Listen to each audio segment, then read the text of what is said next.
മലയാളികൾക്ക് ഏറെ സുപരിചിതമായ മുഖമാണ് നടൻ കവിരാജിൻ്റേത്. ഒരു കാലത്ത് സിനിമകളിലും സീരിയലുകളിലും സ്റ്റൈലിഷ് വില്ലൻ വേഷങ്ങളും സഹനടൻ വേഷങ്ങളും കവിരാജ് ചെയ്തിരുന്നു. 1996 നിറം എന്ന ചിത്രത്തിൽ ഒരു വേഷം ചെയ്തുകൊണ്ടാണ് കവിരാജ് അഭിനയ രംഗത്ത് സജീവമാകുന്നത്.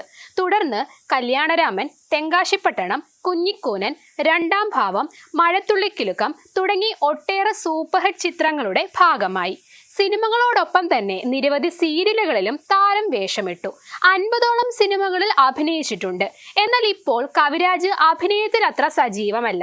ഏറ്റവും അവസാനം കവിരാജിനെ ശ്രദ്ധേയ വേഷത്തിൽ പ്രേക്ഷകർ കണ്ടത് ഏഷ്യാനെറ്റിൽ സംപ്രേഷണം ചെയ്തിരുന്ന സസ്നേഹം എന്ന സീരിയലിലാണ്.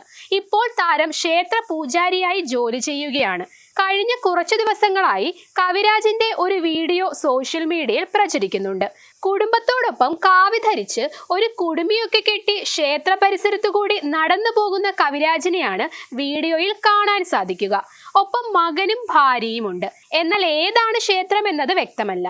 50ഓളം സിനിമകൾ ചെയ്ത നടൻ കവിരാജ് ഇപ്പോൾ ക്ഷേത്ര പൂജാരി. കല്യാണരാമൻ സിനിമ കണ്ടവരാരും ഇദ്ദേഹത്തെ മറക്കാനിടയുമില്ല. നിറം മുതൽ 50ഓളം സിനിമകളിൽ അഭിനയിച്ച കവിരാജ് ഇപ്പോൾ അണിഞ്ഞിരിക്കുന്ന ജീവിതവേഷം പൂജാരിയുടേതാണ് എന്ന കുറിപ്പോടെയാണ് വീഡിയോ പ്രചരിക്കുന്നത്. വീഡിയോയ്ക്ക് വലിയ സ്വീകാര്യത സോഷ്യൽ മീഡിയയിൽ ലഭിച്ചു എങ്കിലും അതിന് അനുസരിച്ച് മോശം കമന്റുകളും കവിരാജിനെ പരിഹസിച്ച് വന്നിട്ടുണ്ട്. ക്ഷേത്ര പൂജാരിയായി ജോലി ചെയ്യുന്നു എന്നതിനെ ചുറ്റിപ്പറ്റിയാണ് വിമർശനങ്ങൾ ഏറെയും. നല്ല ലാഭമുള്ള ബിസിനസ് അല്ലേ?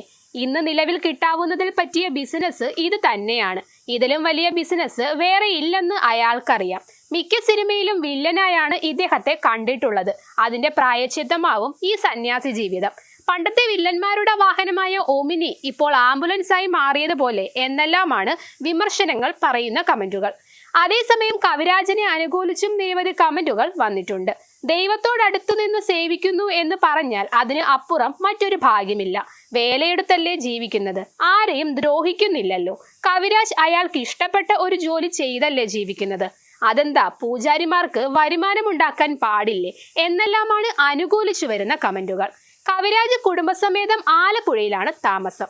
അച്ഛന്റെ മരണശേഷം കുടുംബം നോക്കിയത് കവിരാജായിരുന്നു. അതുകൊണ്ട് തന്നെ 10ാം ക്ലാസ്സിലെ പഠനവും ജോലിയും ഒന്നിച്ചു കൊണ്ടുപോവാനാവാതെ വന്നു. ഇതിനിടയിലാണ് നാടുവിട്ട് കോടമ്പക്കത്തെത്തുന്നത്. ഒരു സുഹൃത്തിനെ യാദൃശികമായി കണ്ടുമുട്ടി. അയാൾക്കൊപ്പം എത്തിയത് ഹൈദരാബാദിലെ നൃത്ത പഠന കേന്ദ്രത്തിൽ. നൃത്തം പഠിച്ചു. ഒപ്പം ജൂനിയർ ആർട്ടിസ്റ്റായി. കിട്ടുന്ന തുക വീട്ടിലേക്ക് അയക്കും. സഹോദരിയുടെ ഭർത്താവ് മരിച്ചതോടെ ആ കുടുംബത്തെയും ഒപ്പം കൂട്ടി.